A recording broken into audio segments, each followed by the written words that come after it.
पहले हम मुकुट बनाएंगे गणेश जी का।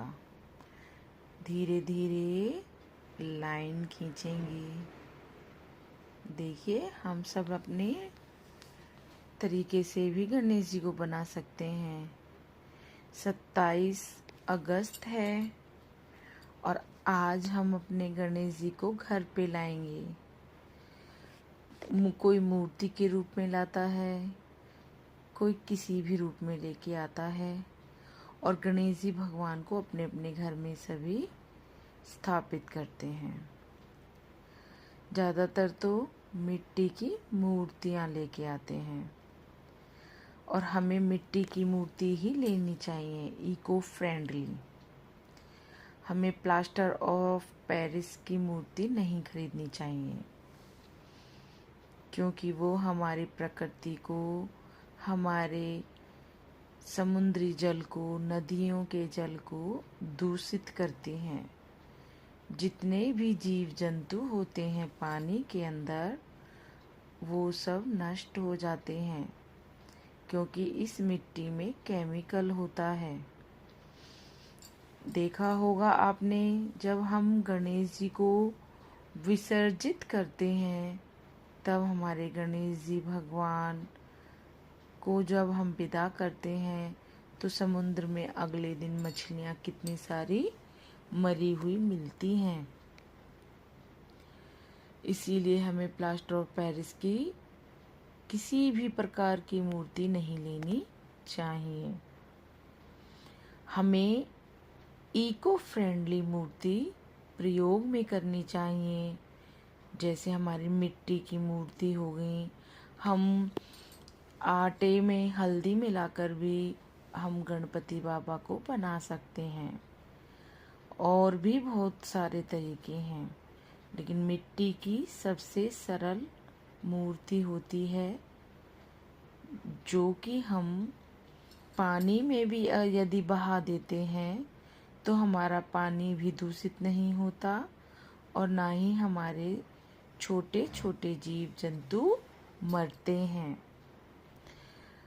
क्योंकि मिट्टी हमारी नुकसान नहीं पहुंचाती, क्योंकि धरती माता की गोद में मिट्टी सी तो है और मिट्टी कभी किसी को नुकसान नहीं पहुंचाती।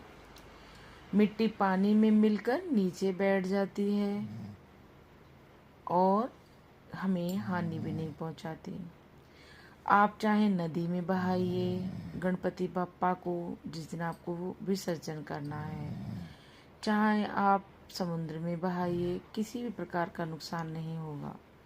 लेकिन मैं सोचती हूँ और मैं आप सबसे अनुरोध करूँगी कि आप सभी मिट्टी के गमले में विसर्जित करें। जैसे आप पहले एक टब ले लो, बाल्टी ले लो, भगोना ले लो, जो भी आप पे उपलब्ध हो उसमें पानी भर लो और जो भी विधि विधान है उसके अनुसार आप पूजा वगैरह करके उस भगोने या बाल्टी में गणपति बाप्पा को विसर्जित कर दें।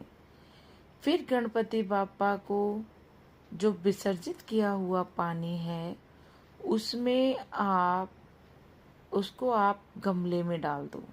वो मिट्टी गमले में मिल जाएगी और आपके शुद्ध गणपति बाप्पा भी विसर्जित हो जाएंगे और ना ही वो दूषित होंगे। हम इधर उधर उनको फेंक देते हैं या नदियों में, वो कहीं ना कहीं बहकर किनारों के सहारे या कहीं पर भी वो खंडित होकर के इधर उधर भटकती फिरती हैं और उनका अपमान होता है। इसीलिए हमें कोशिश करनी चाहिए कि गणपति बाप्पा की मूर्ति को आप गमले में विसर्जित करें, नहीं तो आप मिट्टी की मूर्ति कहीं पर भी आप गड्ढा खोदकर उसमें आप पानी भर के उसमें आप विसर्जित कर सकते हैं, जिससे वो गड्ढा भी भर जाएगा, मिट्टी भी आपकी सही से ढह जाएगी और आपका प्रदूषण भी नहीं फैलेगा। क्योंकि ये इको फ्रेंडली मूर्ति हमारे पूरे विश्व के लिए फ़ायदेमंद हैं।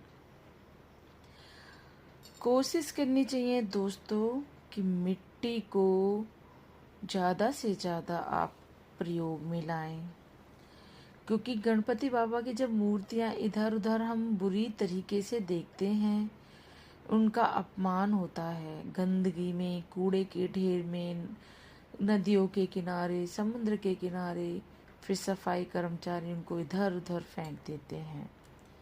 तो हमें कोशिश करनी चाहिए कि हमें अपनी मूर्तियों को गड्ढे में गड्ढा खोदकर विसर्जित करें, या मिट्टी की मूर्ति गमले में विसर्जित करें।